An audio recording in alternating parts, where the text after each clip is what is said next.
dia, boa tarde, boa noite, sejam todos, todas e todes bem-vindos ao Papo de Bicudo, o podcast especial do Núcleo de Pesquisa Antirracista da FESP, da Faculdade de Sociologia e Política de São Paulo.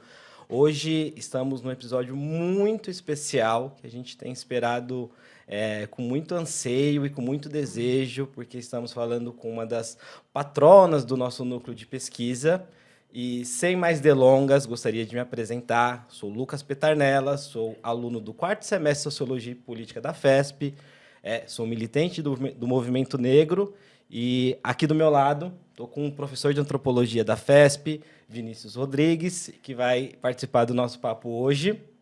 E, sem precisar de muitas apresentações, temos aqui uma entidade nessa mesa. A deputada Alice Brandão vai participar desse papo, vai conversar com a gente sobre o papel dela na política e falar também como ela entrou, na política institucional e como que foi todas as relações, até chegar onde a gente está agora, para ampliar esse diálogo sobre mulheres e política. Então vamos lá, Vini, vamos começar. Bom dia, boa tarde, boa noite. Muito feliz de estar participando mais uma vez desse podcast aqui com o Núcleo Antirracista Virgínia Leone Bicudo da FESP.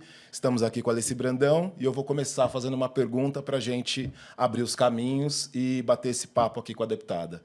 Alice, a gente queria saber um pouquinho da sua história na política. Como foi que você decidiu se envolver com a política institucional? Porque a gente sabe que o seu trabalho artístico no samba, no seu repertório, sempre tiveram muitas músicas com temáticas sociais e políticas. Mas quando que foi esse momento que a senhora pensou, eu vou me candidatar, eu vou para a carreira política?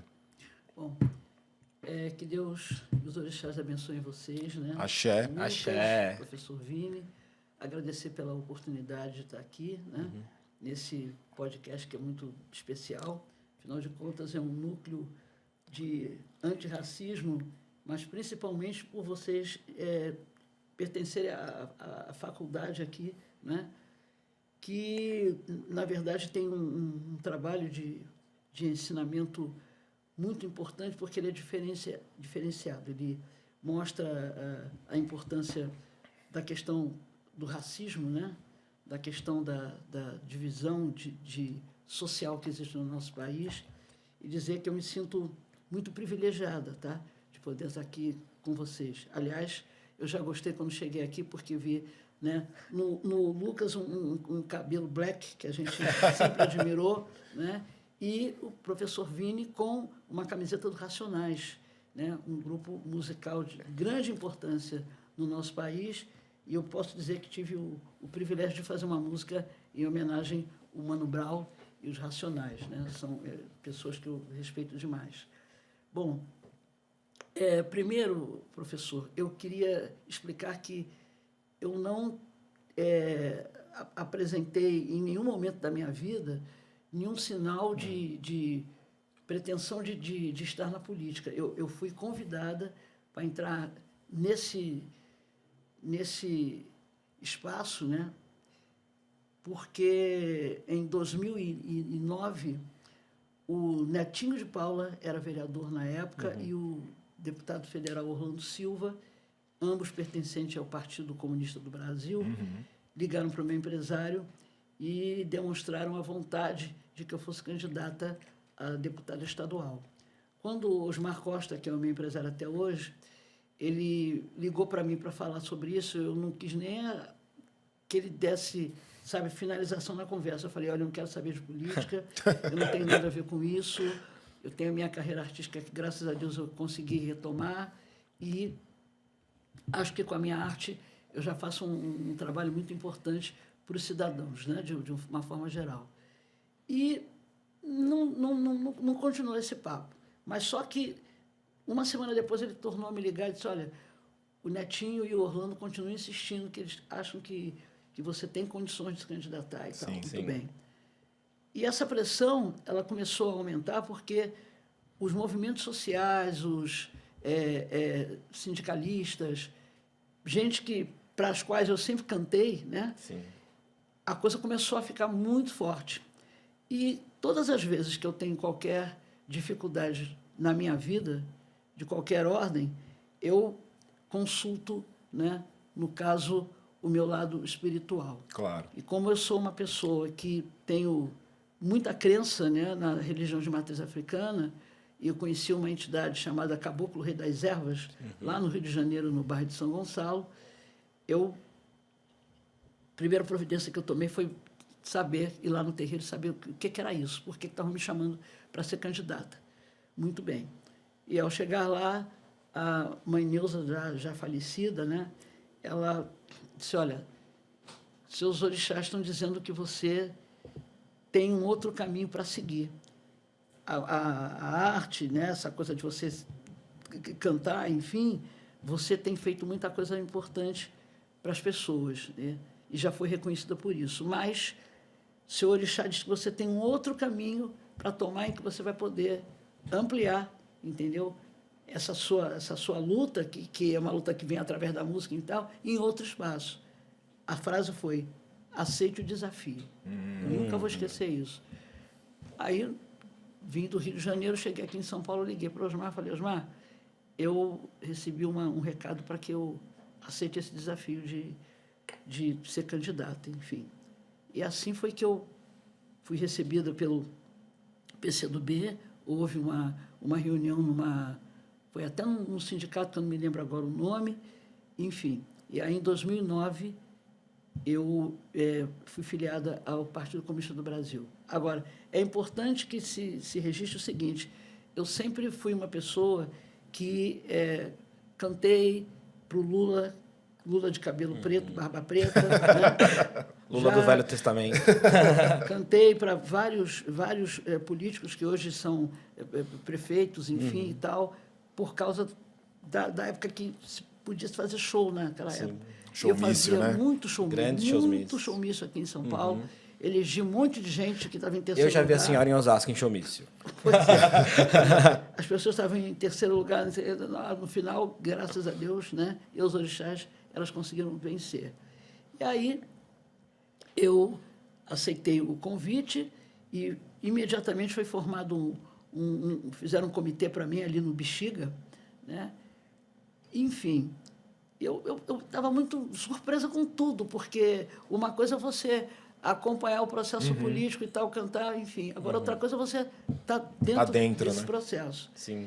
E aí arrumaram uma casa, um sobrado, sei lá, ali no Bexiga, e começou a negócio da campanha. Isso em 2009, né, na verdade. E assim eu fiz. Eu me lembro que eu coloquei um tênis All-Star preto e branco, uma calça branca e uma blusa branca. Eu me vesti de branco, vou de branco para a campanha, vou me vestir de branco. E fui para a rua. As pessoas encontraram, Glecinho, não sei o que vai ter. É show onde é. Não tem show nenhum.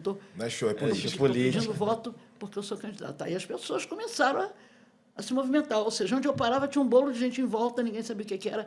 Era eu pedindo voto para a campanha. Saídas de metrô e lugares que tem um movimento comercial grande, Largo 13, não sei o quê, Praça da Sé, aquelas coisas, né? E fui pedir voto. Né?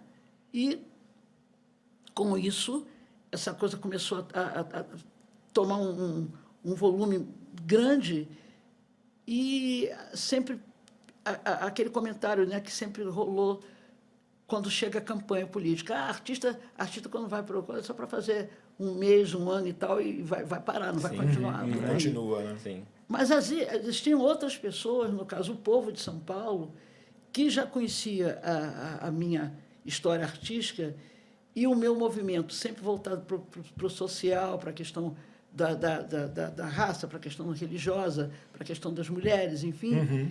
Isso começou a engrossar esse caldo, entendeu? Sim. Bom, eu não tive nenhum problema assim de ataque, sabe? Não recebi nenhuma fala no meio da rua que pudesse me ofender, pelo contrário. Pô, legal, Leci, que você está aí, mas você sempre cantou, legal, eu vou votar em você. E começou aquela onda toda.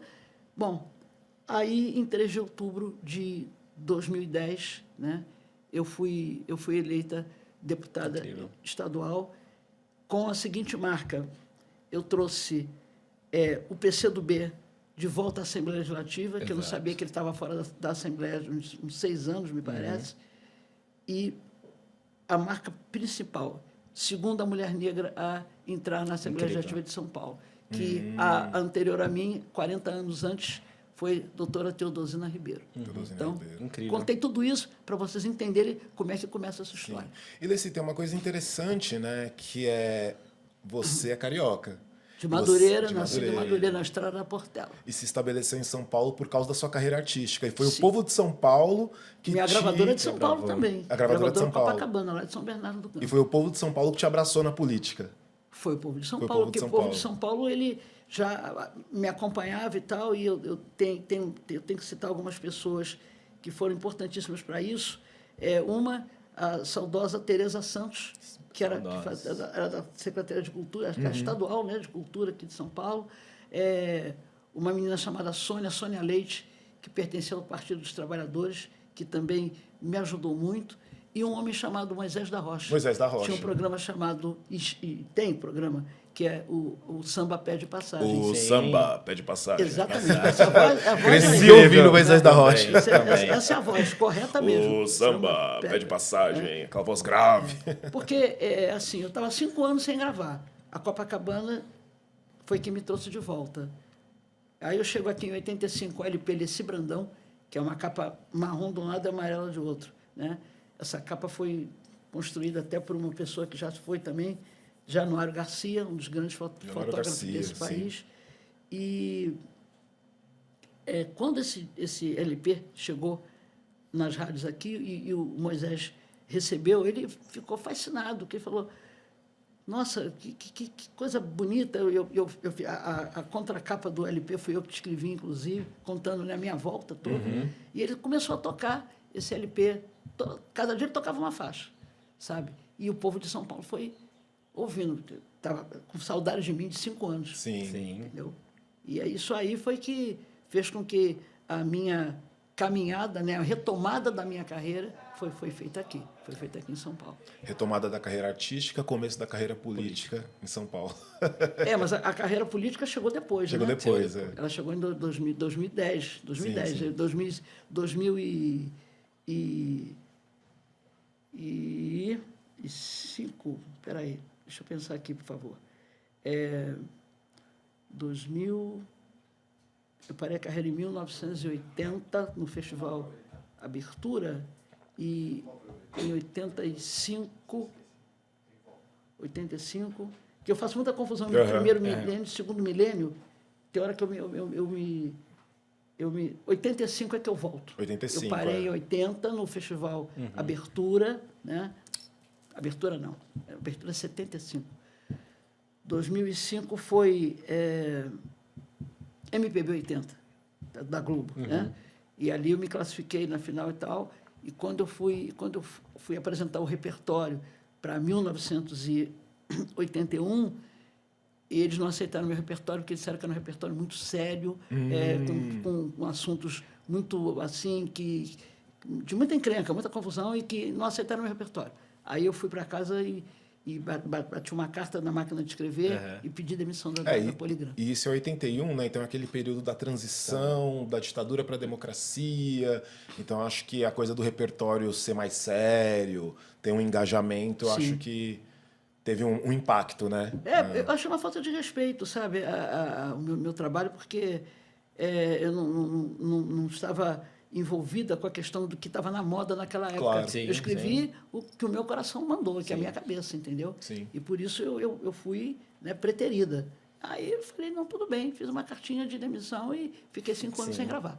E voltei quando o Orixá quis que eu voltasse. Perfeito. E que bom que você voltou, Leci. E fazendo um relato pessoal aqui, né? Eu sou da periferia aqui de São Paulo e sou de uma família branca, né? Então, eu tive muitos problemas com autoestima, né? Sim.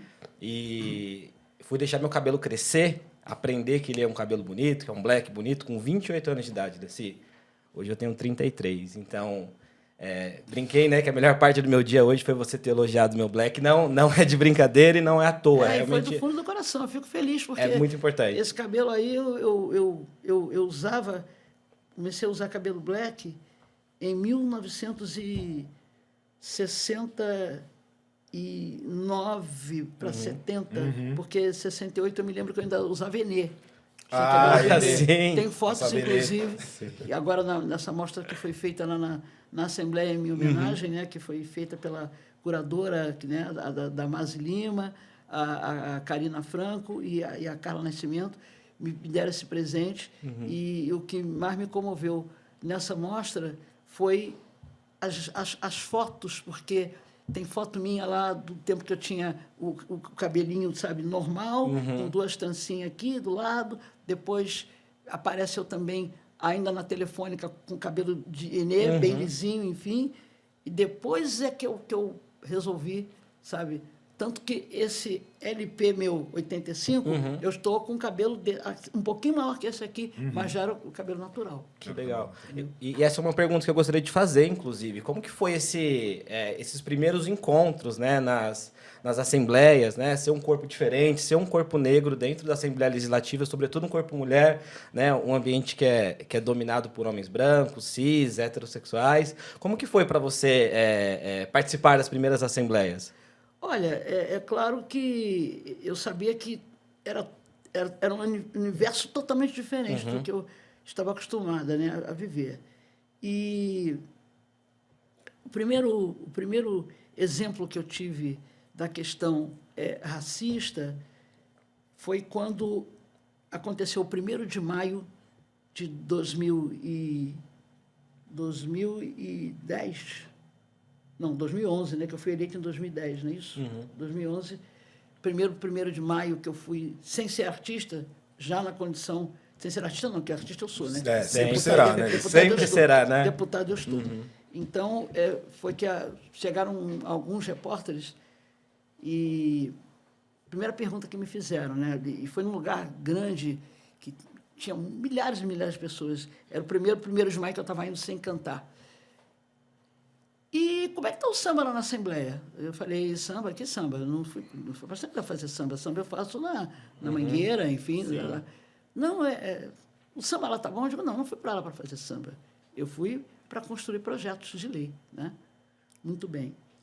E os malandros do gabinete, como são? Eu digo, malandros? Malandros? Se você está se referindo ao povo da escola de samba, não tem malandro. Lá tem, sabe, velha guarda, tem compositores, tem diretores de harmonia, né?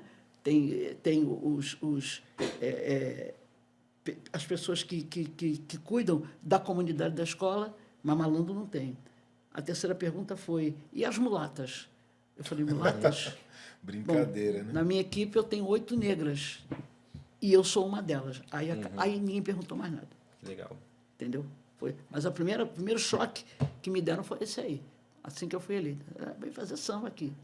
E os deputados depois, sempre que conversavam comigo, tinham oportunidade de bater algum papo, sempre vinha o papo do, era bom que tivesse um pandeiro aqui para você fazer um sambinha, né? E tal. Sempre se referindo à minha questão, porque a questão maior era o fato de eu ser mulher preta, a segunda de eu ser mulher do samba, né? Sim, porque sempre, né, na tradição brasileira, a gente sempre teve artistas que foram trabalhar na política, né, conseguiram cargos institucionais. Então, artistas da TV, do teatro, da música. Mas para o sambista é diferente. Sim, né? com certeza. Porque ninguém, se fosse um ator da Globo, né? Não vou citar nomes aqui, mas é um ator, uma atriz, um comediante. Vamos pensar São Paulo, que adora um comediante na política. Coach. Provavelmente ninguém ia ficar falando, e aí, tá fazendo piada lá na Assembleia? Como é que estão as piadas? Não. Agora, como é sambista, já não leva a sério. Já acha que o sambista não está lá para trabalhar, né? A senhora, como sambista, está lá para fazer samba e não para trabalhar politicamente. As conversas sempre acabavam com alguma palavra referente à minha questão artística, entendeu? E aí eu comecei a fazer parte das comissões, né? Que eu fui da Comissão de Educação e Cultura e da Comissão também de Mulheres, né? Sim. E o meu comportamento nas comissões, eu acho que começou a chamar a atenção da Assembleia. Perfeito. Porque eles viram, ela fala direitinho, né, e tal. É verdade. O pessoal acha que a gente vai falar tudo errado, e que vai chegar com uma pauta diferente da deles. Sim. Mas não, eu fui me comportando de forma verdadeira com a minha Sim, identidade, sempre né, transformar, com a né? minha vida. E, enfim, tudo bem. Agora, tem um detalhe que eu acho muito importante que a gente converse aqui, Sim. que também faz parte dessa questão de passar para o caminho da política. Que o dia que eu fui eleita, no 3 de outubro de 2010, eu liguei para minha mãe. Minha mãe foi servente de escola pública durante muitos anos, tanto que eu sou ex-moradora de 3 escolas públicas do Rio de Janeiro. Escola Equador, em Vila Isabel, Escola Arthur Azevedo, na Pavuna, e Escola Nicarágua, que foi a última escola que eu morei. E aí, quando chegaram lá em casa falando, olha, você foi eleita e tal, eu liguei para minha mãe aos prantos, né? Falei, mãe, valeu a pena a senhora ter varrido tantas salas de aula, lavado tantos banheiros, entendeu? Tanta coisa que a senhora fez, tanto trabalho. Eu ajudava a minha mãe, né? Tanto que servente de escola é uma das profissões que eu ponho no meu currículo. Fui servente de escola pública, fui operária, fui telefonista, fui um monte de coisa. A sua filha foi eleita deputada estadual aqui de São Paulo, mãe. Eu chorava muito. Minha mãe, minha filha, graças a Deus, você merece. Você sempre foi uma pessoa que trabalhou, que eu sempre batalhei muito. E você lembra do recado que mãe Nilza deu para você, que você aceitasse o desafio? Sim. E está aí, entendeu?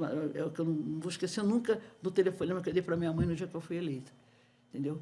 E aí começa essa vida, né, de parlamento, e que ficou muito mais nítido para mim essa questão das nossas profissões, né? Sim. Das coisas que a gente conseguiu alcançar e que a gente ainda tenta alcançar até os dias de hoje, porque a gente não pode esquecer da importância da nossa ancestralidade. Sim, exatamente. Né? Porque eles vieram nos navios negreiros, Sim. uns conseguiram chegar até aqui, outros morreram durante, né, a travessia, e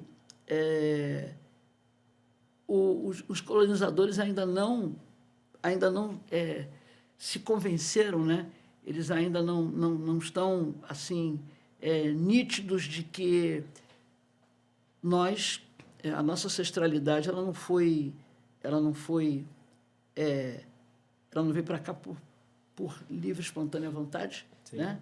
Ela foi escravizada. Foi sequestrado, né? Então, e aí a diáspora explica tudo isso. Sim. Porque há, inclusive, algumas novelas que estão sendo reprisadas na TV Globo, em que você vê como era a questão. Sim. Né? Quem era, não escravo, mas empregado, já vão mandar alguns anos, tá? Sim.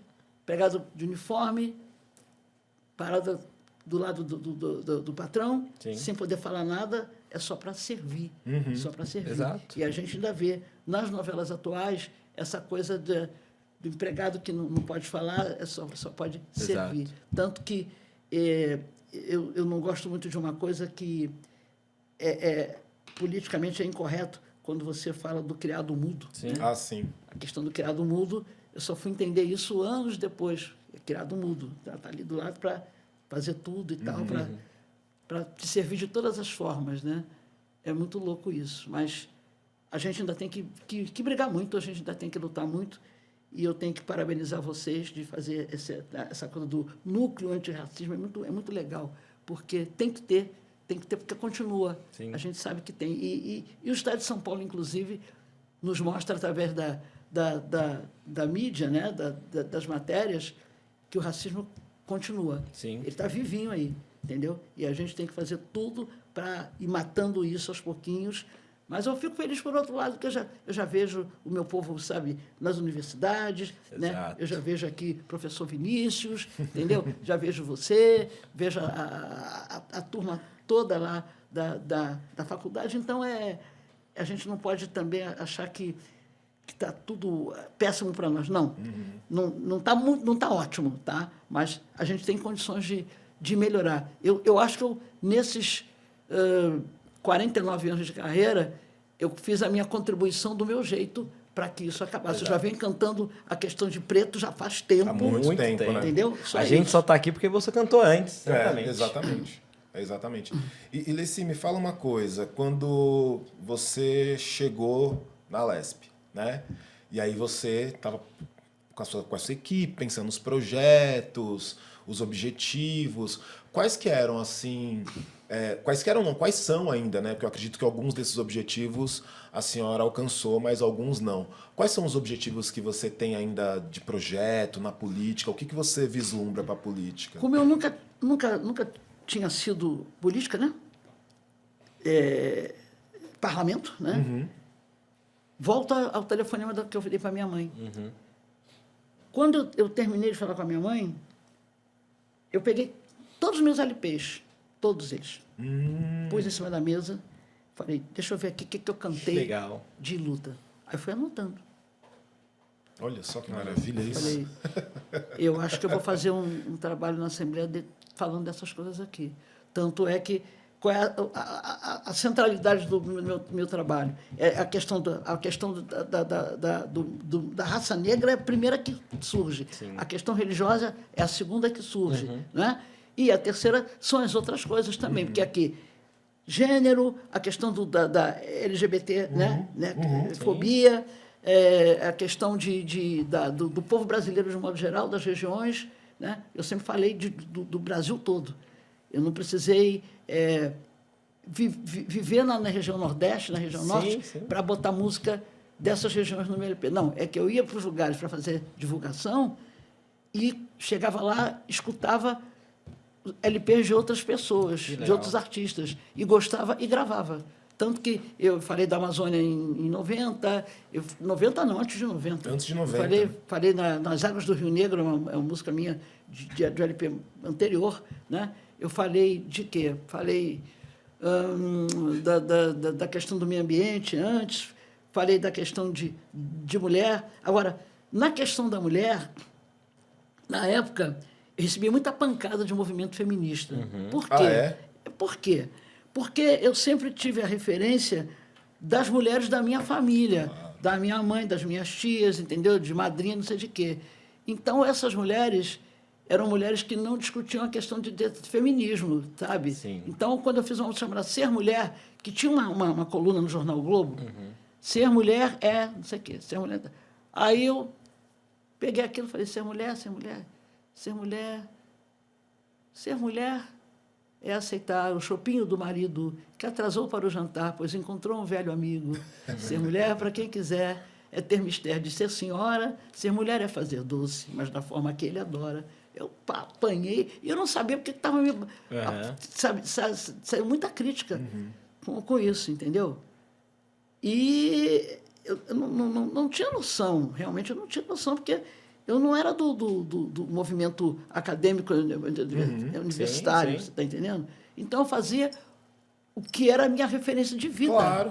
Sim. Você está entendendo? E eu acho que esse movimento acadêmico universitário, das intelectuais e intelectuais, eles têm um pouco de dificuldade de entender que a nossa realidade, né, de pessoas negras, da periferia, do subúrbio, é diferente. Isso não significa que essas mulheres não tenham consciência, né? Mas é uma outra forma de se relacionar, principalmente porque se as mulheres negras estão sofrendo opressão, os homens negros também estão. Eles são mais companheiros compartilhando essa opressão, com todas as desigualdades, não estou dizendo que não tem, né? Mas eles são mais companheiros do que rivais, que é diferente das pessoas brancas, das mulheres brancas com os homens brancos, que muitas vezes estão no lugar que o feminismo coloca num lugar muito de rivalidade às vezes, que é compreensível.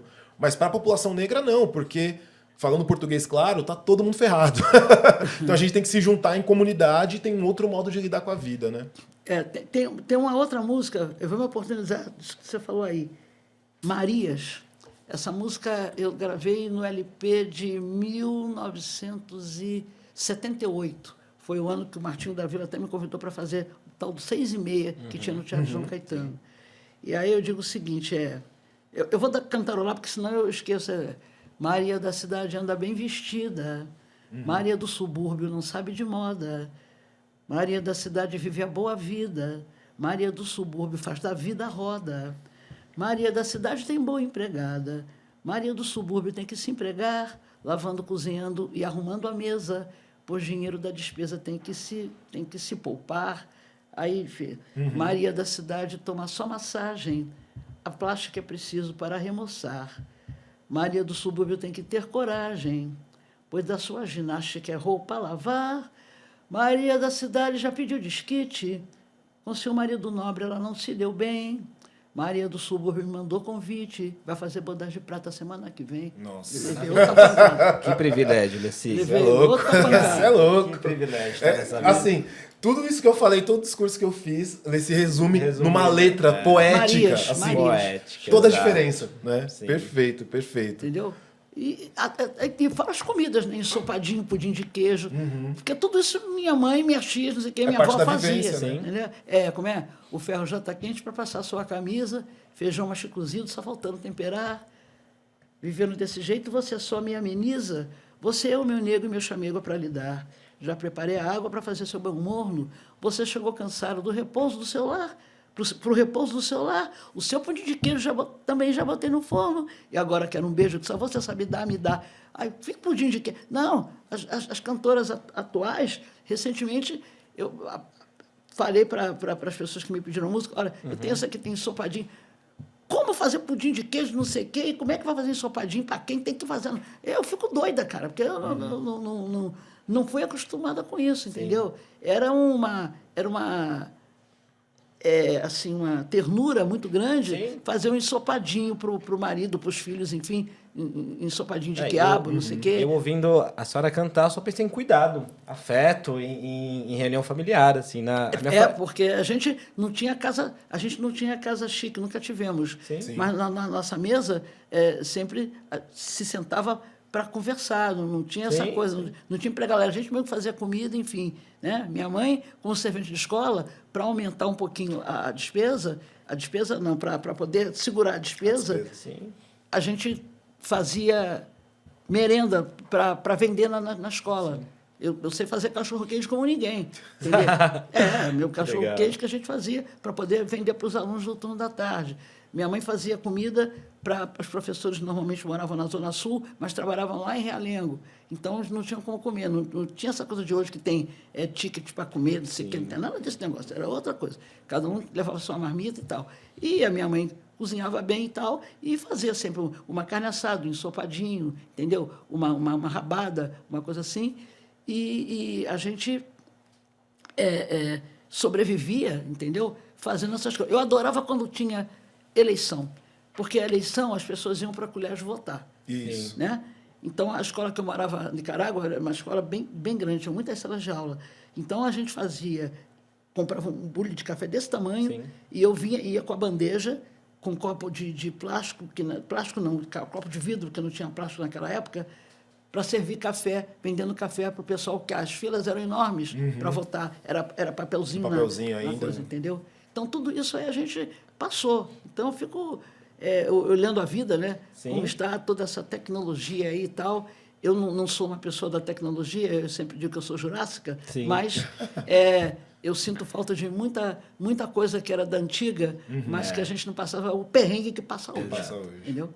E é muito curioso essa questão do acesso à comida, né? Da pessoa que cuida, que provê a comida, que cozinha de fato, né? A minha mãe é cozinheira. E o fato dela ter acesso à comida de restaurante aglutinava todo mundo na minha casa. Então, esse fato de cozinhar, de trazer comida para todo mundo, gera esse senso de comunidade que gira em torno do papel, né, da mulher, no caso, né, que é atribuído à mulher. Então, é curioso ver como as histórias se entrelaçam, né? Tem um fato que é o trabalho, né, que é o trabalho na escola, na cozinha, e que isso organiza as famílias, assim. Então, eu queria te agradecer pelo papo, queria agradecer o Vini também. O tempo passou... Mas já acabou? Já acabou? Voando! Meu Deus! 40 minutos, né? Produção. Eu ainda tinha umas 3 perguntas ainda, é muita conversa. Não dá para fazer, não, essas 3 perguntas? A gente pode continuar. Vamos fazer mais pode, claro. Por favor, tá tão bom isso aqui. Então, o que Leci Brandão pediu nessa mesa é decreto, tá? Vamos seguir. Então, Leci, eu queria, já que a gente vai continuar a conversa... Que bom. Eu queria te perguntar o seguinte, né? Porque você está contando a sua história, a gente já ouviu sua história quando você visitou minha sala de aula, eu tive esse prazer de receber a senhora na minha aula, né? E eu sempre tenho essa coisa de pensar, nossa, como a música da Leci está muito atrelada com o trabalho dela como parlamentar, como política, e aí você contou essa história de que você abriu os discos, olhou os discos, as letras das músicas, quais eram os temas, e colocou isso como o início dos seus projetos. E aí eu fico pensando que hoje, hoje não, né? Quando eu digo hoje, é nos últimos 20 anos, pelo menos, tem uma música da senhora que toca em todas as rodas de samba, e todo mundo canta. Uma não, né? Tem várias, mas é que essa, sim, ela é especial, né? Que é Zé do Caroço. Sim. Porque é uma música que é um hino, e é um hino político. Não é só uma bela canção com uma bela letra poética. É uma bela canção com uma letra poética linda e é um hino político, né? Um hino de resistência. Aí eu queria saber um pouco da história dessa música. Porque as pessoas ficam, mas o Zé do Caroço existiu, é verdade, né, é a criação da própria criatividade, da composição, ou é uma história real? Eu queria saber um pouco A história é dessa real. história. Inclusive, o Zé do Caroço chegou aí ao Teatro João Caetano. Nessa época eu fazia shows, sempre que eu lançava algum disco, alguma coisa, eu fazia questão de fazer no João Caetano, que é um teatro perto da Praça Tiradentes, e tinha lá o Projeto 6:30, né? Então a gente tive o prazer, né, a honra de ter o Zé do Caroço lá no nosso palco. Mas a história é real, entendeu? E aconteceu realmente no serviço de alto-falante do Morro do Pau da Bandeira. Uhum. Serviço de alto-falante era uma coisa que eu conhecia quando eu morava em Pavuna, na escola Arthur Azevedo. Tinha um serviço de alto-falante lá perto da Pavuna. E é uma coisa que eu já conhecia. Porque o serviço de alto-falante lá em Pavuna tocava Angela Maria, tocava os cantores da época, né? Nelson Gonçalves, enfim, e tal. E era uma coisa que sempre ajudou a comunidade de lá, ou seja, anunciava quando ia ter matrícula aberta, sabe? Aniversário de alguém, falecimento de alguém. Rádio comunitária na época. Né? Rádio comunitária, eu fiquei pensando nisso. Aqui em São Paulo a gente tinha essa cultura da rádio comunitária. Rádio comunitária. E quando nós fizemos o Zé do Caroço, foi em 1978. Né? Essa história é real, uma história que um amigo meu falou, o serviço do alto-falante lá do Zé do Caroço está tendo perseguição, porque ele está botando o som muito alto, e na rua Petrocochino tem uma família que é de militar, e a mulher lá do coronel, capitão, sei lá, está reclamando que ela não pode ver a novela dela das 8, está atrapalhando a novela dela. Entendeu? Essa história ficou isso na cabeça. E essa música nasceu em 78, eu já dirigia. Eu me lembro que eu estava vindo do bairro do Leme, indo para Tijuca. E, nesse tempo, a gente tinha gravador já, e o gravador é aquele tijolão, sabe? Desse tamanho, assim, Panasonic, se não me engano.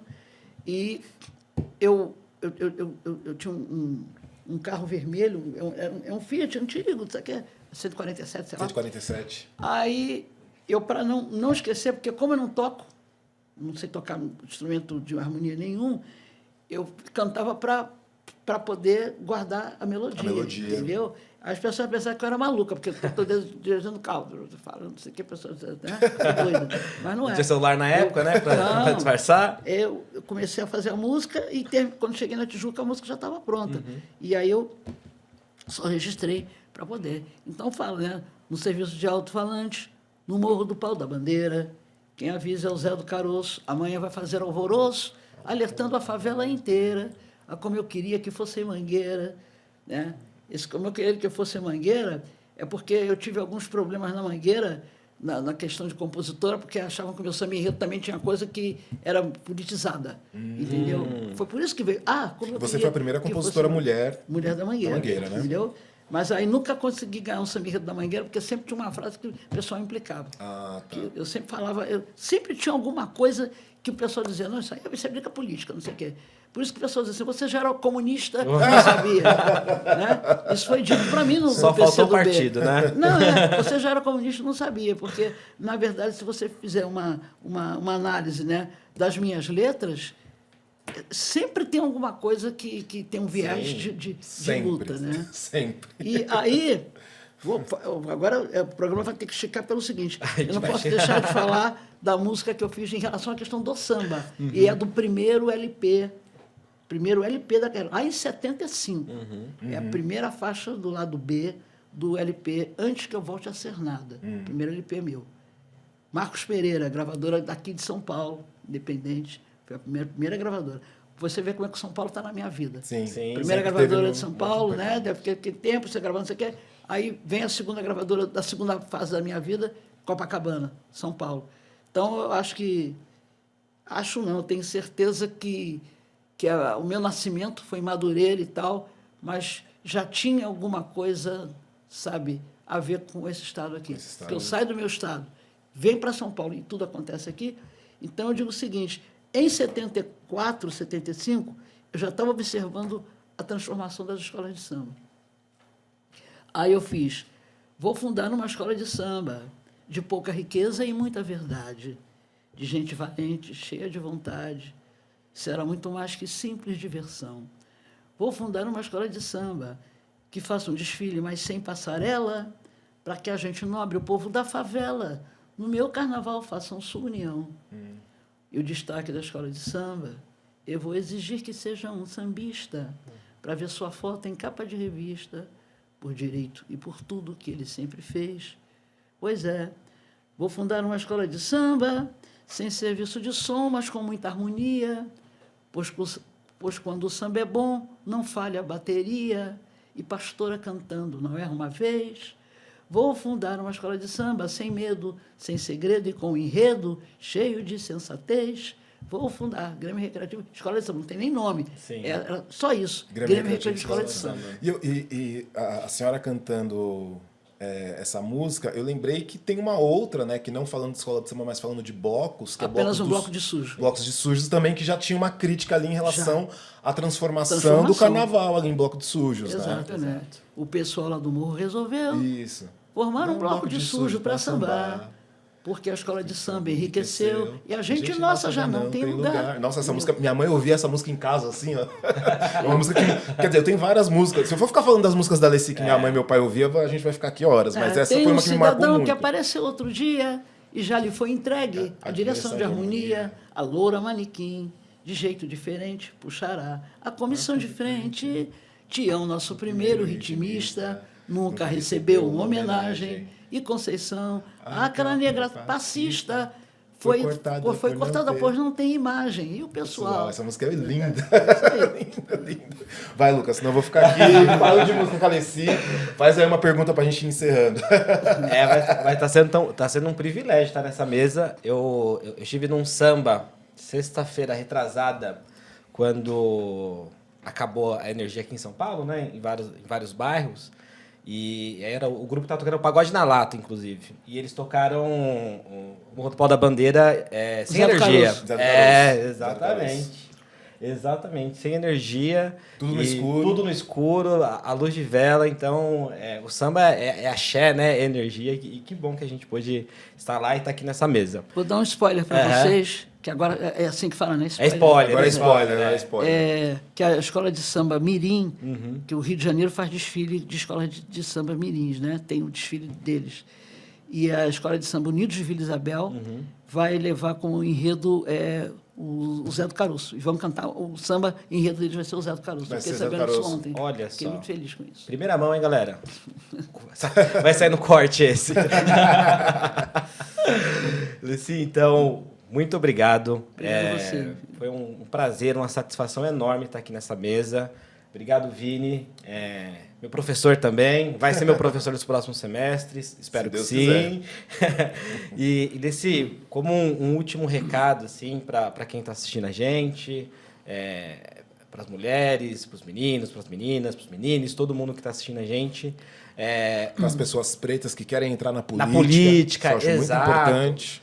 Qual recado você pode deixar para elas? Uma mensagem que você pode deixar para essas pessoas que estão assistindo a gente agora?